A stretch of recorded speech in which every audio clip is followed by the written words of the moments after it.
തനിച്ചായിപ്പോയി അല്ലേ, ലൈഫിൽ തനിച്ചായിപ്പോയി.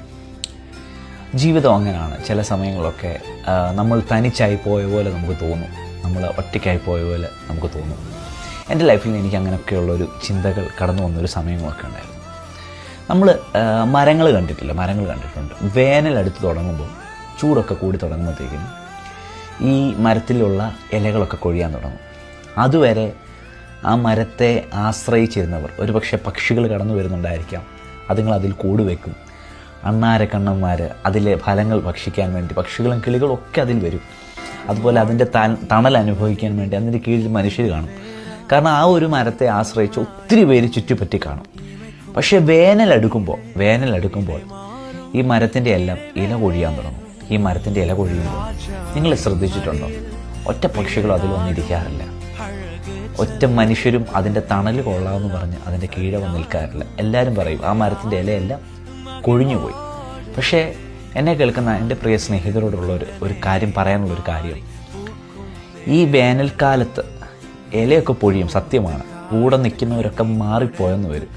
എന്നും ഒപ്പം നിൽക്കുന്നു നമുക്ക് തോന്നുന്നവരെ നമ്മുടെ ഇല കൊഴിയാൻ തുടങ്ങുമ്പോഴത്തേക്കിനും അവരൊക്കെ മാറി പല വഴിക്ക് പോകും, പല വൃക്ഷങ്ങൾ തേടിപ്പോവും.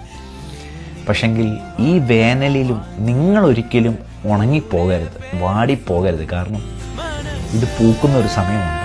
ഈ പോയ ഇലകളൊക്കെ തിരിച്ചു വരുന്നൊരു സമയമുണ്ട്. ഈ മരത്തിൽ നിറച്ചും ഫലങ്ങൾ വരുമ്പോൾ ഈ പോയ പക്ഷികളൊക്കെ തിരിച്ച് പറന്നു വന്ന് ഇതിൽ കൂടുവെക്കുന്ന ചില സമയങ്ങളുണ്ട്. ഫലങ്ങൾ മറ്റുള്ളവർക്ക് കൊടുക്കാൻ പാകത്തിന് രീതിയിൽ നമ്മൾ ഈ വൃക്ഷം വളരുന്ന ഒരു സമയമുണ്ട്. അതുവരെ ഒന്ന് വെയിറ്റ് ചെയ്യുക, കാത്തിരിക്കുക. ചില കാത്തിരിപ്പൊക്കെ നല്ലതാണ്, ചില ഒറ്റപ്പെടലൊക്കെ നല്ലതാണ്. നമുക്ക് പലരെയും മനസ്സിലാക്കാനും പലതും നമ്മുടെ ജീവിതത്തിൽ നമുക്ക് നേടിയെടുക്കാനും ലഭിക്കുന്ന ചില സമയങ്ങളാണ്. അതുകൊണ്ട് കാത്തിരിക്കുക. നമ്മുടെ വൃക്ഷവും പൂക്കുന്നൊരു സമയമുണ്ട്, കാ തരുന്നൊരു സമയമുണ്ട്, പലതും ലൈഫിലേക്ക് മടങ്ങി വരുന്ന ഒരു സമയമുണ്ട്. അപ്പോൾ ഇതിനെല്ലാം നമ്മളെ സഹായിക്കുന്നത് മറ്റാരുമല്ല, ദൈവമാണ്. ദൈവത്തിൽ ആശ്രയിക്കുക.